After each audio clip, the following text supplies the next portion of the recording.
नमस्कार। आज हम विक्रम बेताल की कहानियों में चौथी कहानी यहाँ पर पढ़ेंगे।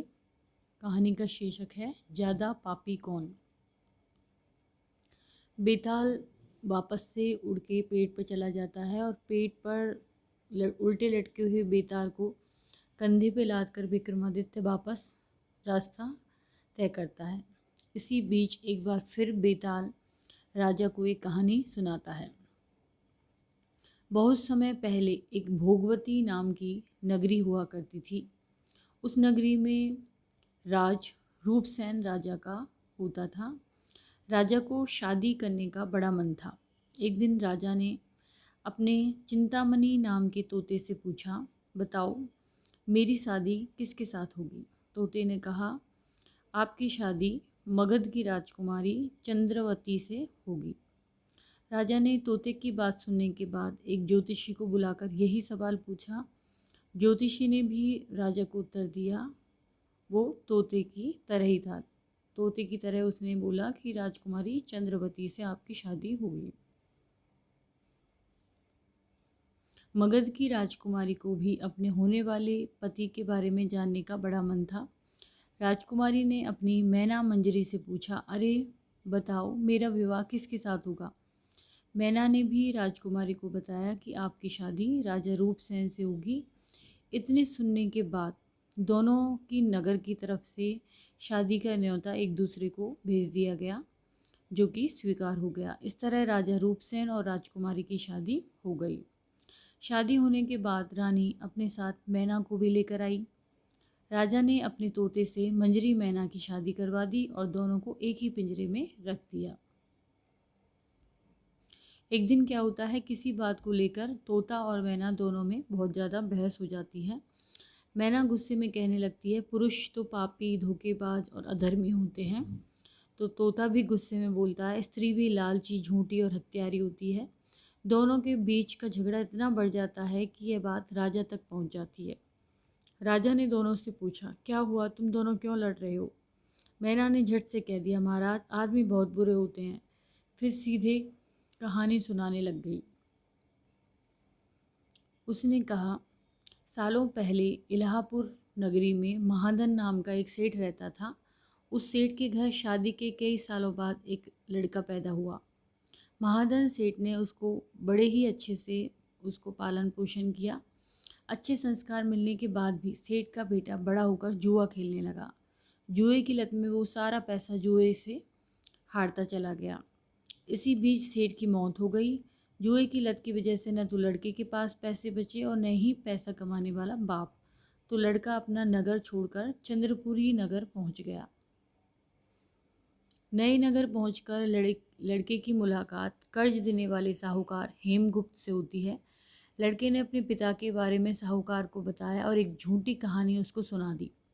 उसने कहा कि वो जहाज़ लेकर बहुत बड़ा सौदा करके लौट रहा था। उसी समय समुद्र में इतना तेज तूफान आया कि उसका जहाज़ वहीं डूब गया और वो बच बचाकर यहाँ पहुँचा है। इतना सुनते ही साहूकार ने उसे अपने घर में रहने की इजाज़त दे दी। इसी बीच गुप्त साहूकार को ख्याल आया कि सेठ का यह लड़का मेरी बेटी के लिए अच्छा वर साबित हो सकता है। तुरंत साहूकार ने अपनी बेटी की शादी सेठ के बेटे से करवा दी। शादी के कुछ दिनों तक अपने दामाद का काफ़ी सत्कार करने के बाद साहूकार ने अपनी बेटी को खूब सारा धन देकर विदा कर दिया। दोनों के साथ साहूकार ने एक दासी को भी भेज दिया। रास्ते में सेठ के बेटे ने अपनी पत्नी से कहा, सारे गहने मुझे दे दो, यहाँ कई लुटेरे हैं। उसकी पत्नी ने ऐसा ही किया। जेवर मिलते ही उसने दासी को मारकर कुएं में फेंक दिया और अपनी पत्नी को भी कुएं में धक्का दे दिया। लड़की जोर जोर से रोने लगी। उसकी रोने की आवाज़ सुनकर एक राहगीर ने महिला को कुएं से निकाला। कुएं से निकलते ही वह अपने पिता के पास चली गई। उसने अपने साहूकार पिता को सच्चाई नहीं बताई। उसने कहा, कुछ लुटेरे ने उन्हें लूट लिया और दासी को मार दिया। साहूकार ने अपनी बेटी को दिलासा देते हुए कहा, चिंता मत करो, तुम्हारा पति जिंदा होगा और वो कभी ना कभी जरूर लौटकर आ जाएगा। उधर लड़का अपने नगर पहुंचकर दोबारा सारे पैसे और जेवरात जुए में हार जाता है और पैसे ख़त्म होने के बाद उसकी हालत बहुत बुरी हो जाती है। इसी से परेशान होकर लड़का दोबारा साहूकार के पास जाता है और वहाँ पहुँचते ही उसकी मुलाकात उसकी पत्नी से होती है। वो उसे देखकर बहुत खुश होती है और बताती है कि उस दिन जो कुछ भी हुआ उसने अपने पिता को नहीं बताया है। वो उस झूठी कहानी के बारे में अपने को पति को बताती है। जैसे ही साहूकार अपने दामाद को घर में देखता है तो उसका स्वागत करता है। कुछ दिन साहूकार के घर में रहने के बाद एक रात को मौका देखकर सेठ का बेटा अपनी पत्नी को मारकर उसके जेवरात लेकर फरार हो जाता है। यह कहानी बताने के बाद मैना कहती है, महाराज ये सब होते हुए मैंने खुद अपनी आंखों से देखा है। यही वजह है कि मैं आदमियों को पापी कहती हूँ।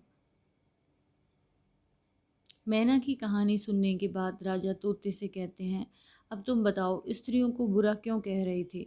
यह सुनते ही तोता भी कहानी सुनाने लग गया। वो बताता है कि एक समय वो कंचनपुर में सागर दत्त नामक सेठ के यहाँ रहता था। उसके बेटे का नाम श्रीदत्त था, जिसकी शादी पास के ही नगर श्री विजयपुर के सेठ सोमदत्त की बेटी से हुई थी। शादी के बाद व्यापार करने के लिए लड़का परदेश चला गया। उसकी पत्नी जयश्री उसका इंतजार बेताबी से करती थी, लेकिन 12 साल गुजर गए लेकिन वो परदेश से लौट कर नहीं आया। अपने पति का इंतजार करते हुए एक दिन महिला अपनी छत से एक पुरुष को आते हुए देखती है। वो उसे बहुत पसंद आता है और वो उसे अपनी सहेली के घर बुलाती है। वो उससे बात करती है और उससे रोज़ अपनी सहेली के घर मिलने को कहती है। अब श्रीदत्त की पत्नी उस लड़के से रोज़ मिलने लगी। ऐसा होते होते कुछ महीने बीत गए। इसी बीच एक दिन जयश्री का पति श्रीदत्त परदेश से लौट आता है। महिला अपने पति को देखकर परेशान हो जाती है। थका हारा श्रीदत्त आराम करने के लिए बिस्तर पर लेटते ही एकदम सो जाता है। मौका देखते ही उसकी पत्नी उस युवक से मिलने के लिए अपनी सहेली के घर चली जाती है। रात को उसको बाहर जाते हुए देखकर एक चोर उसका पीछा करता है। वो देखता है कि वो किसी के घर में चली गई है। अफसोस वो युवक सांप के काटने की वजह से मर जाता है। जैसे ही जयश्री उसे देखती है उसे लगता है कि वो सो रहा है। वो उसके करीब जाती है। उसी समय पास के पीपल के पेड़ पर बैठा भूत मरे हुए युवक के शरीर में घुसता है और महिला की नाक काट कर वापस पेड़ पर बैठ जाता है। रोते हुए वो अपनी सहेली के पास पहुंची और उसे पूरी कहानी बताई। सब कुछ सुनकर उसकी सहेली जयश्री को सलाह देती है कि चुपचाप घर चले जाओ और जोर जोर से रोने लग जाना। जैसे ही कोई नाक के बारे में पूछे तो कह देना कि तुम्हारे पति ने काट दी है। वो ऐसा ही करती है। लड़की का पिता श्रीदत्त की शिकायत करता है। इसके बाद सभा में सभी पेश होते हैं। जैसे ही राजा लड़की की कटी हुई नाक देखता है तो गुस्से में उसके पति को सूली से लटकाने का फैसला सुना देता है। उस सभा में वो चोर भी मौजूद था जिसने श्रीदत्त की पत्नी को रात में घर से बाहर आ जाते और अन्य चीज़ों को देखा था। राजा द्वारा सुनाई गई सजा को सुनते ही चोर बहुत दुखी होता है। वो किसी तरह से हिम्मत करके राजा को सारी कहानी बता देता है। कोई भी उसकी बात पर विश्वास नहीं करता। तो चोर कहता है, आप वहाँ चलकर देख लीजिए, भूत भी वहीं है और युवक की लाश भी। जब जांच की जाती है तो बात सच निकलती है। यह बताकर तोता कहता है, राजन महिलाएं इतनी दुष्ट होती हैं। इतना कहकर बेताल राजा विक्रमादित्य से कहता है, बताओ महिला और पुरुष में से ज़्यादा पापी कौन। राजा कुछ देर सोचकर बताते हैं कि महिला ज़्यादा पापी है। बेताल कहता है, वो कैसे। राजा ने जवाब में कहा, विवाहित होने के बावजूद महिला की पर पुरुष पर नज़र थी और उसने अपने पति को धोखा दिया था इस वजह से। तो बेताल वापस से कहता है कि राजा तुम बोल गए और वापस से वो पेड़ पर लटक जाता है। यदि आपको ये कहानी पसंद आए तो इसको लाइक करें, चैनल को सब्सक्राइब